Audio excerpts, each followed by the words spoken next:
Today's class is called Remember Who You Are and continues our Hanuman series.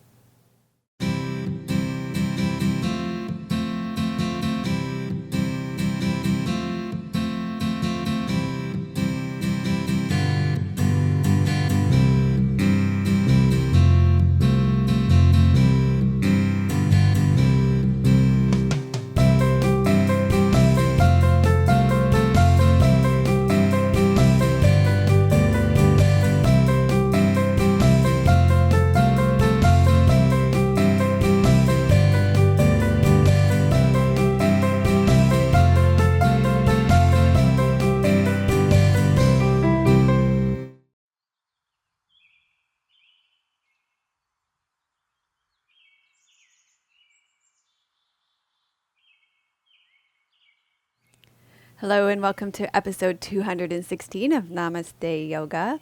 It's Valentine's week here, and today's class is called Remember Who You Are, and it's part of our Hanuman series, and I'm very excited about this class because we have a great story today, so you can get ready and comfortable for storytelling. I want to thank Donna from Squeeze for my yoga clothes. This tank top that I'm wearing today is part of a special line that I helped to create. I created 3 tanks that were my choice of my favorite designs from the classic Squeeze designs, and this one is the truth design. And I thought it was great for today's class because it's all about remembering the truth of who you are. And to be able to get these tanks, you have to be on the Squeezed mailing list. So if you go to squeeze.ca, you can get on the mailing list, and Donna ships to anywhere in the world. And these are special orders, so you have to let her know you want one, and then she'll print it up for you and ship it to you anywhere in the world. Also, thank you to Dusky Leaf for our props. I'm using probably pretty much a mat today, maybe a yoga blanket, and you may need your yoga blocks as well. And just to let you know about a couple of things coming up, we are working on getting the hippie shorts up on the membership site. That there are 10 classes in that series of short hip opening sequences based on my 2007 bestseller, Happy Hips. They're short 10 to 20 minute classes, and they are just taking a really long time to upload because there are so many of them. So Tim's been working diligently on that, and we hope to have them up soon. And also this weekend, we are going to be having the Mindful Parenting Retreat on the membership site that we're really looking forward to.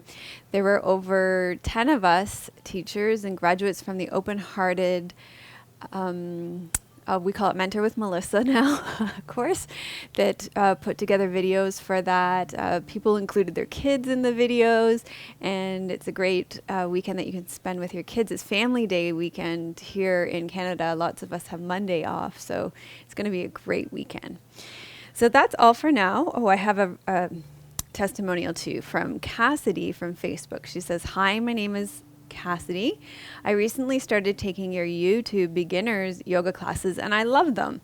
I wanted to thank you because you have no idea how much they help me. I was heavily addicted to prescription pain medication for 3 years, and I have been in recovery for 5 months. So I am super proud of you, Cassidy. I think that's amazing. Your yoga has helped me remain focused and positive while overcoming my addiction. I look forward to waking up early every morning and starting my day with your yoga. I feel healthy and stronger every day. Once again, thank you so much, and I can't wait to advance further in your classes, Cassidy." So I'm sure all of us Namaste Yogis all over the world join me in cheering you on as you keep practicing and you overcome your addiction to prescription medication. And I just think that's amazing. Okay, so we're ready to get started. Namaste Yoga, episode 216. You remember who you are. So go ahead and get comfy for story time. You can rest back on your back. Tuck your shoulder blades in underneath you. Check in with your low back. If it's uncomfortable at all, you can always bend your knees and place your feet flat on the floor. If you have a yoga bolster, you might want to put that underneath your knees. And then take a deep breath in through your nose and let it fall out of your mouth.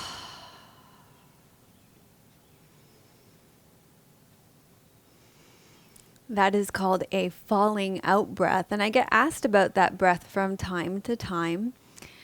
People ask me why I breathe through my mouth, and I don't. We just use that breath at the beginning of a class and sometimes as a transition between postures as a way to transition. So right now we're transitioning from the busyness of your day-to-day life to the focus of your yoga practice now.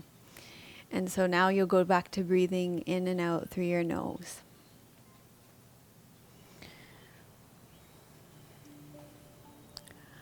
Hanuman liked nothing more than to romp through the forest. In his calmest moods, Hanuman would swing from tree to tree, marveling at the diversity of the flora and fauna he came upon. In his more mischievous and more tumultuous moods, Hanuman's activities ranged from comic to somewhat destructive. He would grab elephants by their tusks and swing them over his head. And if he was looking for a little more exertion, young Hanuman would lift entire mountains and toss them into the sky. If these forest playgrounds of Hanuman resided, in these forest of playgrounds of Hanuman resided a handful of ascetics. Of course, Hanuman's noisy stomping through the forest began to disturb the meditation of these ascetics. But the peaceful Brahmins kept their thoughts to themselves. Hanuman, however, could not resist this opportunity to stir up a little mischief. He began to disturb these godly men during their penances. Hanuman would douse their sacrificial fires, eat their offered food, and once an ascetic slipped into deep meditation, Hanuman would tug on the poor man's beard until he was jolted into consciousness. Well, eventually these Brahmins decided they couldn't take it anymore. They were a peaceful bunch, but enough was enough. They gathered together to beseech Lord Brahma for relief from this young little devil. At this point, he could no longer ignore Hanuman's behavior. Brahma knew Hanuman had to be punished, but he decided to be gentle. He had to keep in mind that young Hanuman was destined to be a great person when he grew up, a great icon of devotion. So he chose to come to Hanuman in a dream. He waited until Hanuman, as a child, fell asleep, and then, in a gentle voice, Brahman spoke to Hanuman. He said, "Child, you have not done right. Those were holy men you teased, and holy men should be respected, not ridiculed. Now I punish you with a curse. You have infinite powers, child, but from now on you will no longer remember that you have these abilities. You will only remember your power when somebody reminds you of it."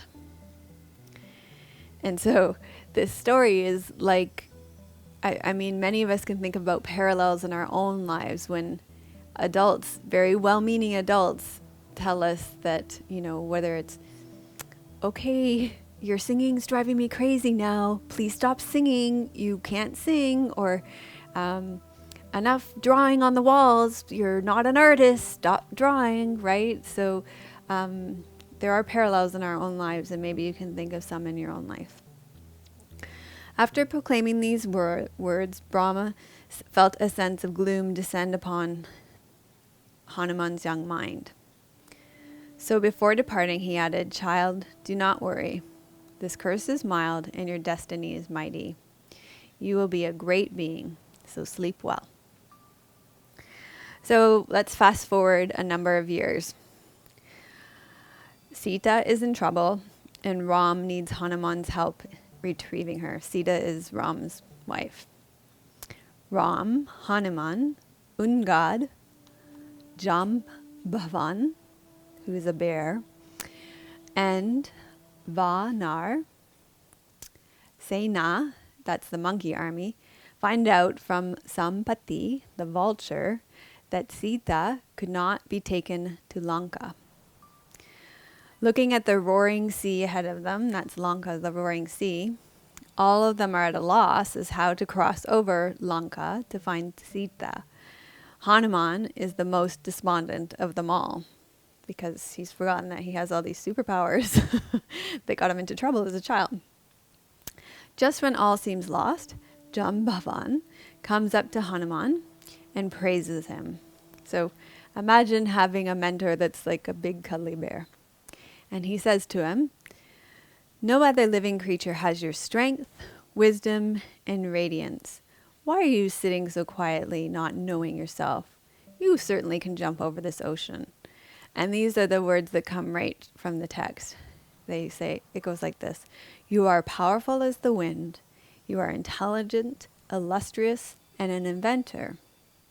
There is nothing in this world that's too difficult for you. Whenever stuck, you are the one that can help." And I think this would be amazing if we spoke these words to our children. So that's the moment that the curse was lifted, when Hanuman is reminded of his own powers, and he becomes overwhelmed with enthusiasm. As Jambavan and the rest of the entourage start reminding him about his aptitude, he starts to grow huge in size. Finally, he takes a gigantic form and leaps across the ocean to search for Sita. This story from the Ramayana is one of those parables that's deeply inspirational, one of my favorite stories. Each of us has nearly unlimited potential. The events of the past shape our minds in such a way, like Hanuman's curse, we forget what we're actually capable of. When all seems lost, during a moment of reckoning, all that we need are some wise words of inspiration from a friend or a mentor to remind each one of us how much we are capable of. Hanuman's superpowers inspire us to face the trials and tribulations that we face in our lives and meet the challenges that we face with creativity and perseverance. The character of Hanuman teaches us of the unlimited power that lies within each one of us. So Hanuman has many powers or siddhis, and we learned about these originally in episode 190 when we did the Durga series, and I'll link to those in the show notes if you want to know more about those. But for now, reflect on this story and think about how this story relates to you in your life. Maybe who you truly are, what things you may have been told as a child that you forgot about who you truly are, and maybe what you need to remind yourself of today, who your true self is, and go ahead and form an intention for what it is that you are trying to create in your own life that you want to use your yoga practice to try to cultivate.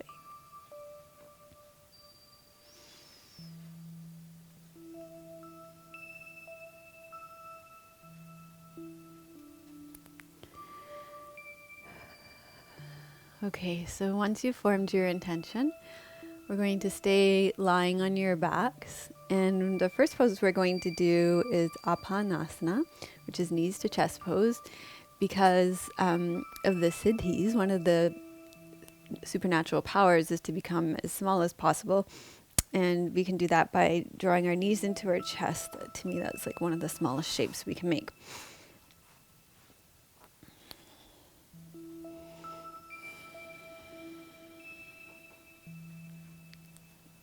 So when you're ready, bring your knees into your chest. If you have any knee issues, you'll want to hold on behind your knees. If you don't, you can hold on your shins. And let yourself focus on making yourself as small as possible.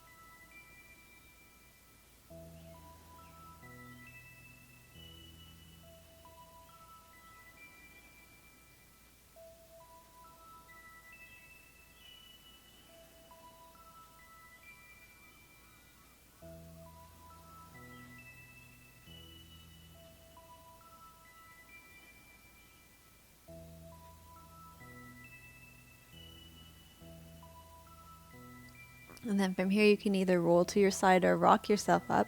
If you want to rock yourself up, just tuck your chin and round your spine and roll on up. And then we are going to do that kneeling pose, the kneeling Hanuman pose. It's such a beautiful pose. If you see, it's not really a shape that we take in yoga as an asana, but it's a shape that is so typically Hanuman, and it's in this story where he kneels before he goes across Lanka. And Rashmi, who teaches me Sanskrit, said too, it's a shape that you take when you make an offering too. So bend your right knee, lift your left knee up. And this is the shape that Hanuman, you often see in the like little idols that they make of him. And it's what he does kneeling down in front of Lanka before, where they're just despondent, how are we going to cross Lanka to get to Sita? And he prays, of course. So with this whole entourage behind him, the doubting Debbies, trying to figure out what they're going to do next.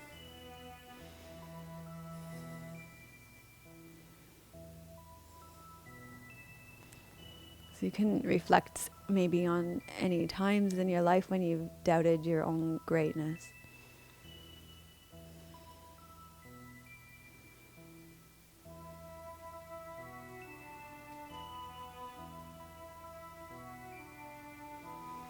And just switch sides.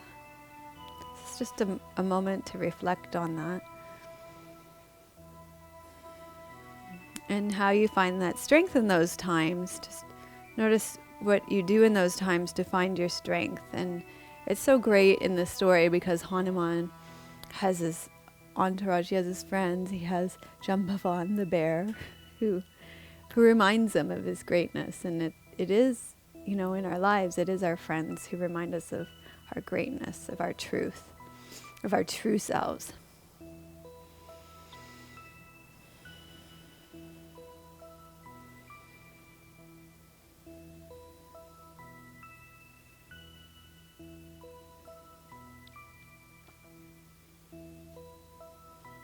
So maybe you can reflect on a time in your life when a friend has reminded you of the truth of who you really are.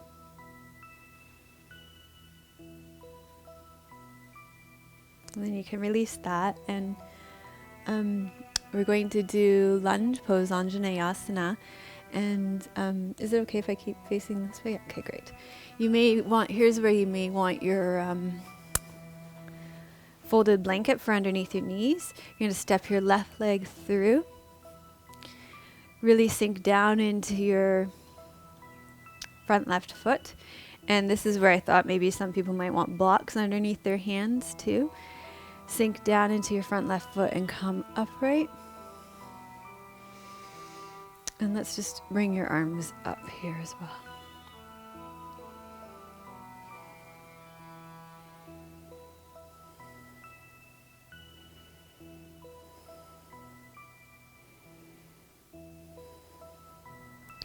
So after Hanuman was kneeling in front of Lanka, he learned that he had forgotten his superpowers, and he was able to grow really, really big and just leap across Lanka, the great ocean, and get to Sita. So this is the great leap that he took. This is like a modified version of Hanumasana, which is the splits pose.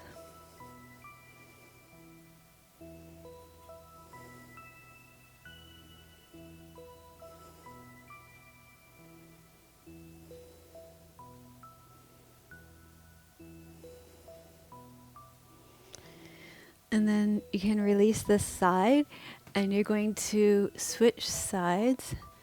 So if you're using your blanket, get your left knee on the blanket, walk your right leg through, sink into your right foot. You can use your blocks here, come upright, and we'll just take your arms straight up.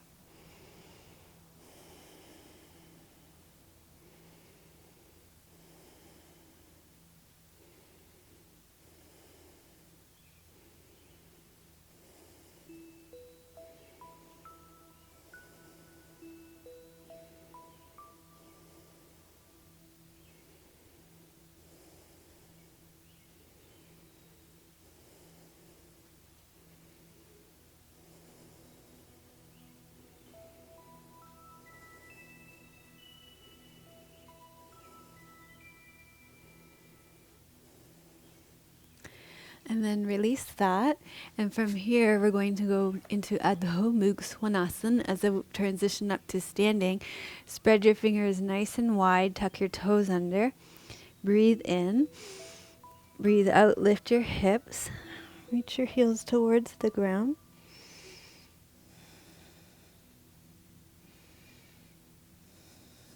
And then look forward to the space between your hands and walk your feet into your hands.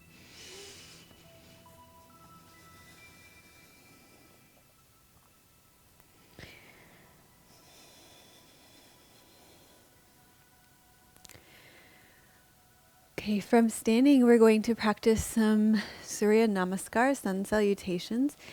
And the reason for this is twofold, because the step from the back of the mat up to standing is like that flying leap that Hanuman takes. And also because in order to keep his superpowers, Hanuman had discipline, which in the yams and niyams is called tapas. And tapas means discipline. And also tapas has to do with creating heat in your body. It's like a fire. So I thought it would be good to practice sun salutations for that. Okay, so you're going to stand at the top of your mat, and we're going to play around with these sun salutations a bit. We're going to throw some variations in there to prepare us for some of the poses that are coming. We're going to do another pose that'll make us feel light as a feather, also that idea of expanding really, really big as well. Okay, so spread your toes, reach down through your legs, inhale, reach up nice and tall. Exhale, bend your knees, hip hinge forward, roll your pelvis over your leg bones, place your hands on the floor, drop your head. Inhale, step your right foot back, step your left foot back. Elbows point straight back. You have an option to drop your knees here, lower down. Inhale, lift your chest for cobra. Tuck your toes under. Exhale, downward facing dog. Okay, so here's the first variation that we're going to do. We're going to inhale, reach your right leg up. Exhale, bring your right knee to your right wrist. Reach your left leg back and long. And fold forward, and we'll pause here for Ikpad Rajkupatasana, pigeon.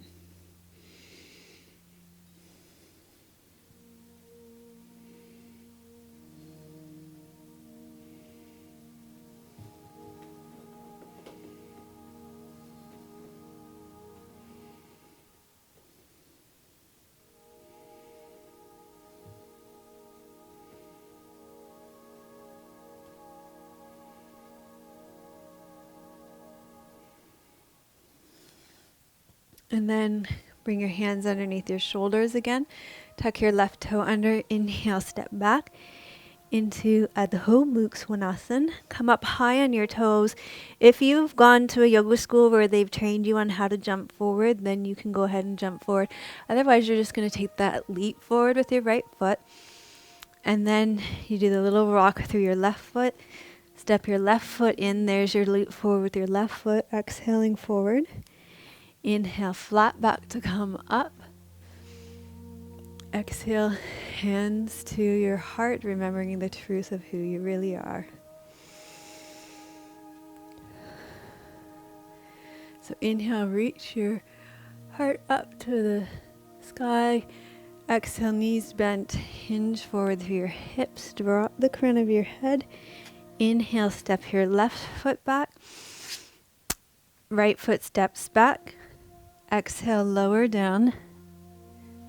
Inhale, lift your chest. Exhale, Adho Mukha Svanasana. Inhale, left leg reaches straight up. Exhale, left knee to your left wrist. Reach your right leg back and long. And fold forward into pigeon. And we'll pause here to open up your left hip.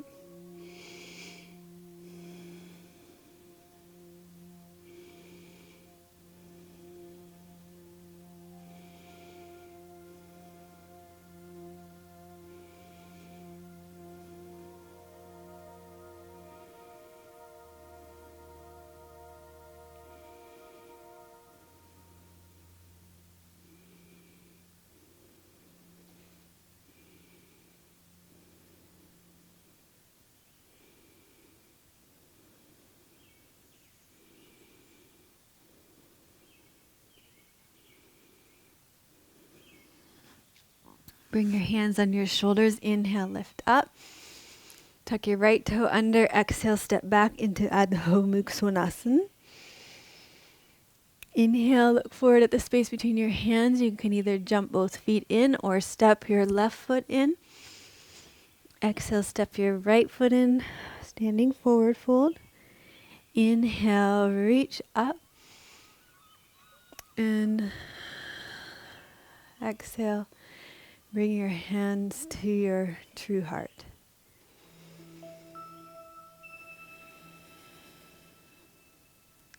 Inhale, reach up. Exhale, bend your knees, hinge forward through your hips, drop the crown of your head. Inhale, step your right foot back. Lower your right knee and pause. Uncurl your right toes. Pause here. You're going to lean back for a hamstring stretch through your left leg. And here also, this might be a place where you might want your blocks.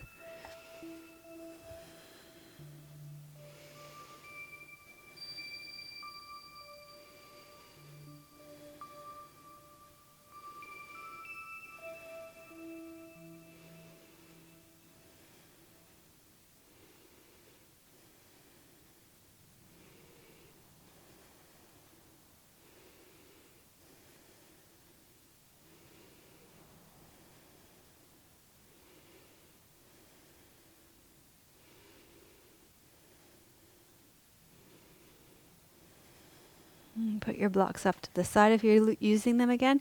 Come back forward to your lunge. Tuck your right toes under. Inhale. Step your left foot back to plank. Lower your knees. Lower down. Inhale, come up to Cobra Bhujangasana. Tuck your toes under. Adho Mukha Svanasana. Inhale, jump or walk your right foot in. Exhale, your left foot comes in. Uttanasana. Inhale, reach up. Exhale, bring your hands to the truth of your heart center.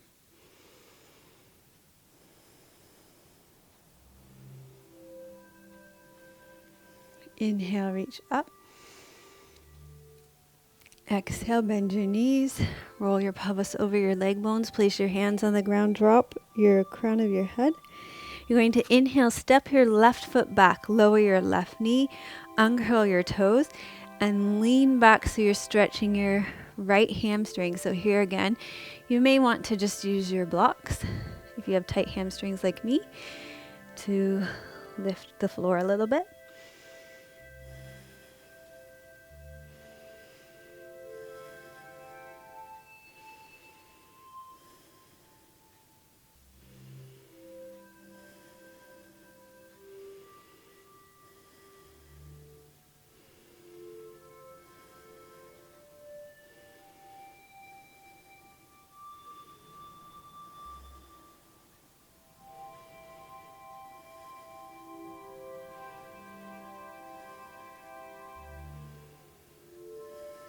And then place your blocks off to the side. Inhale forward. Tuck your left toes under. Exhale, step back into Adho Mukha Svanasana.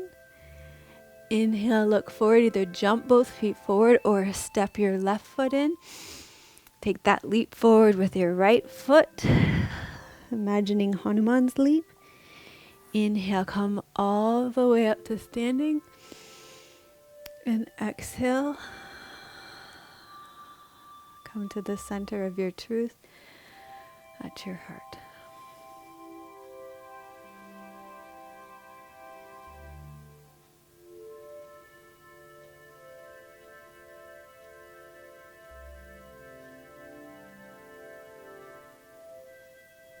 So let's take a moment just to pause here in Tadasana. Starting from your feet, lift and spread your toes, reach down through your legs. Hip bone, pubic bone should be on the same plane. Lengthen up through your spine. Drop your shoulders, draw your ears back over your shoulders. I just wanted to do Tadasana for a moment because mountains showed up a couple of times in the story. And it was kind of funny when Hanuman was a child. So first of all, he would throw the mountains up in the air, and it would disturb the Brahmins who were meditating on the mountains. And also because he could become as big as a mountain too. That's one of the superpowers, the siddhis that he has. And that's how he got across Lanka. So just kind of something to make us smile. And then also thinking about these siddhis are, I think of them metaphorically. So when I'm thinking about becoming as big as a mountain, can my heart become as big as the world, right? That would be what I would think of. Or, what part of you do you want to grow and expand as big as a mountain?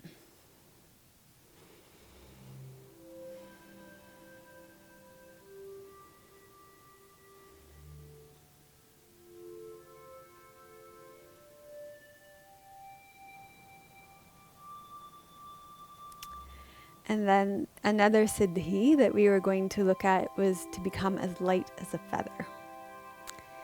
And the one that we're going to do today for that, it's light as a feather. I feel like you have to be in this pose, but also you expand in all directions. So it's kind of like becoming as big as a mountain again.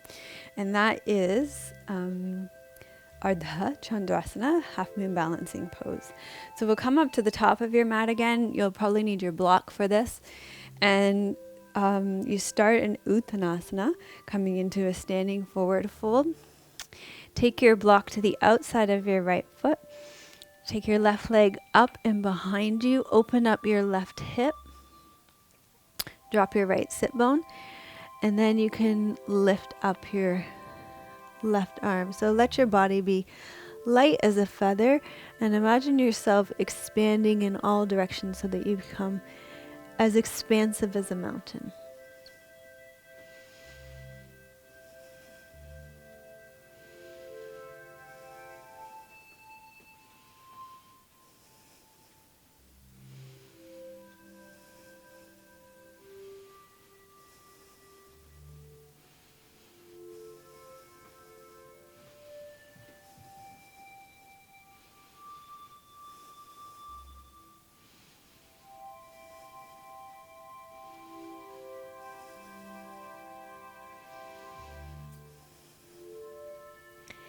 And then you can go ahead and let this posture out of your body, and we'll repeat this pose on the other side. So, same thing, you're going to come into Uttanasana, standing forward fold, rolling your pelvis over your leg bones with your knees bent. Take your block a little bit to the outside of your left foot, and lift and bring your right leg up behind you, dropping your left sit bone, opening up your right hip. Once you're stable, you can lift up your right arm as well. Now, it's easier if you keep looking at the ground. Once you start to look up towards the sky, then your inner ear gets involved. Also, you don't need to use the block. You can just touch the floor as well. Or you could use a chair, which would make it a little bit easier as well.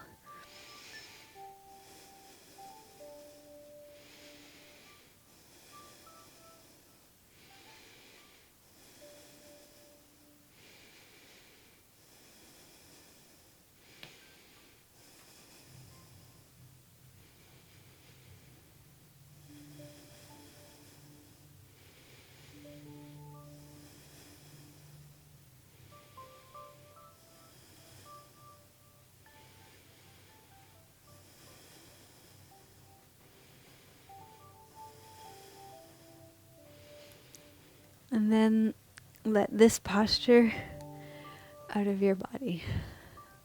Okay, we're going to come down to kneeling for the last two postures before our mantra.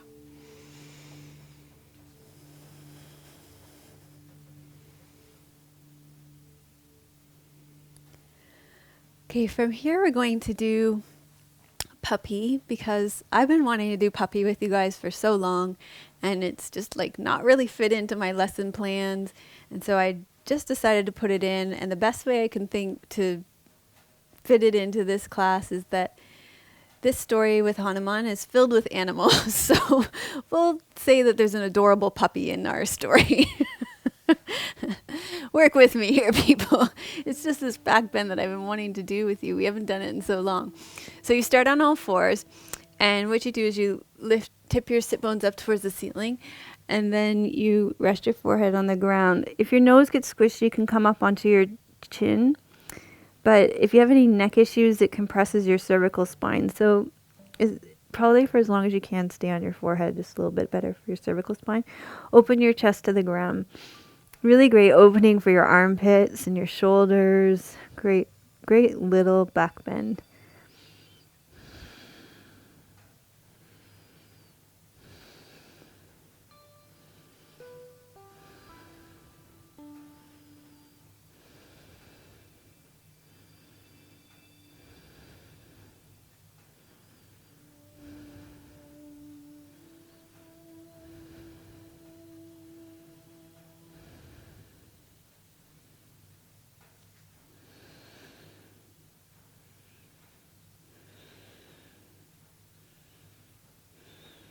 And then the way I like to come out of it is bend your elbows and lift forward.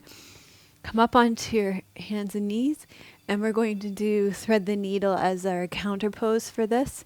So it'll be like our twist counter pose. Inhale, take your right arm out to the side. Exhale, rotate through, lower your right shoulder, the right side of your head to the ground. Tuck your chin so the back of your neck is long.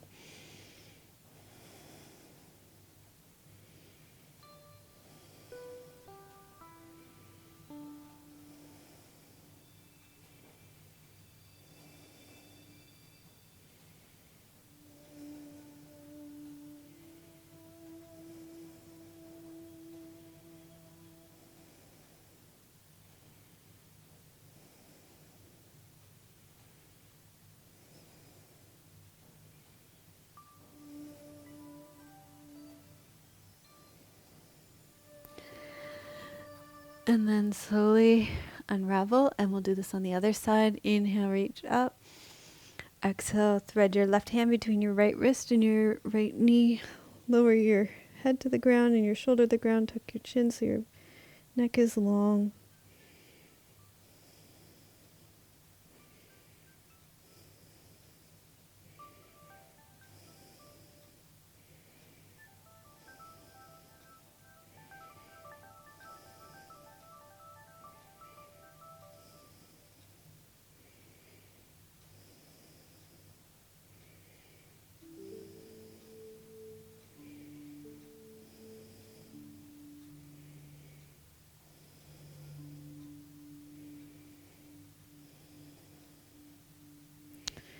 And then come back up center, and let's just do a little bit of cat pose just to release your spine a little bit further. Exhale, round.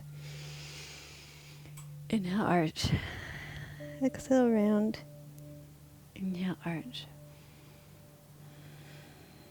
Murjaryasana. Might as well throw a kitten into our story too, right?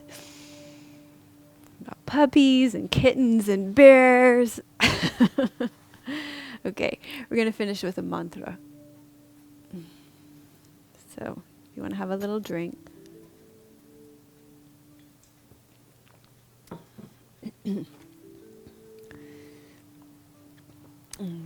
Sit on a cushion or your yoga blanket, or come and sit in a chair. You can do that too.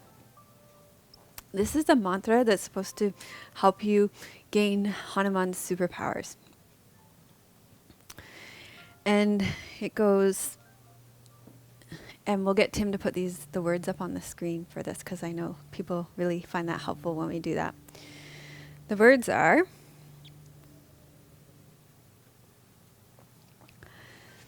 Om Namo Hanumate Bhaye Bhan Jannaye Sukham Kuru Fat Swaha. So it's Om Namo Hanumate Bhaye Bhan Jannaye Sukham Kuru Fat Svaha. And so basically what this means is bring me joy and take my negativity and fear away. Or and Om Namo means, you're bringing salutations to Hanuman, who takes away our fear and brings us joy and takes the negativity away. So for you guys, I will get you to bring your hands to your heart center in the Anjali Mudra. So you come to the truth of your heart. And we'll recite this 3 times. Okay? And I will focus on my mantra.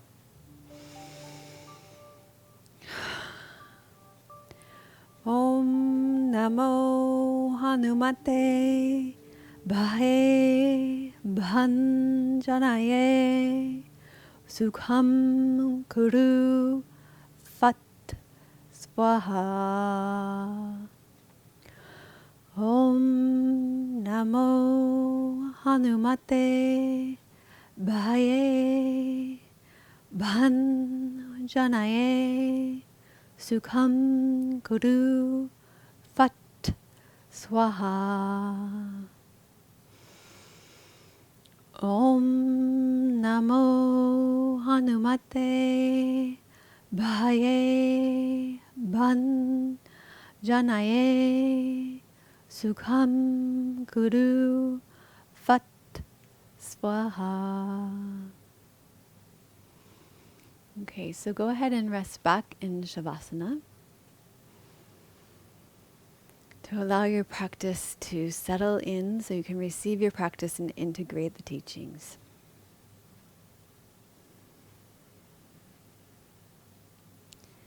So reflect back on this class about this story of Hanuman forgetting about his superpowers, of a well-meaning Brahma, the god of creation, just trying to keep a little order in the universe,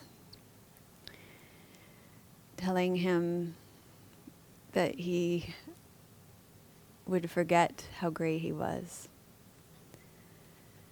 until somebody reminded him. So when you reflect back on this, on your experience of this class, what stands out? What seems most important?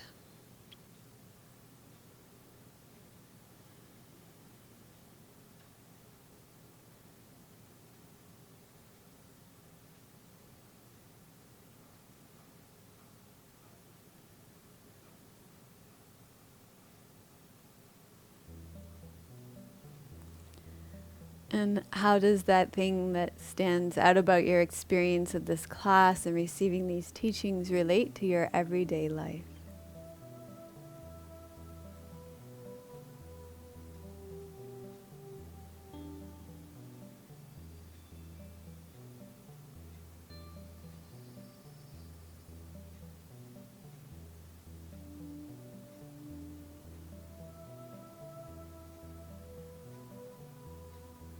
And take a deep breath in and let it fall out of your mouth. What's one small thing that you can do today or tomorrow that will allow you to take these teachings with you off your mat and into your world, that will allow you to integrate the thing that is most important to you? Not a big change the world kind of thing, just a small baby step.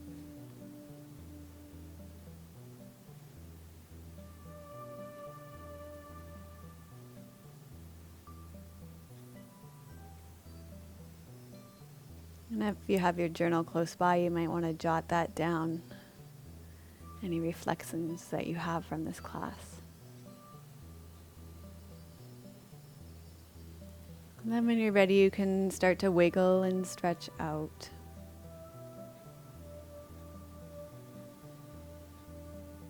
Bend your knees and roll to your right side. Slowly make your way up to seated. Thank you for joining me for episode 216 of Namaste Yoga. I would love it if you left your comments on the membership site or on melissawest.com. The link's the first thing in the show notes on this class, about something that you remembered about your true self during your practice of this class. I look forward to hearing about all the ways you remembered who you were through your practice today. Namaste.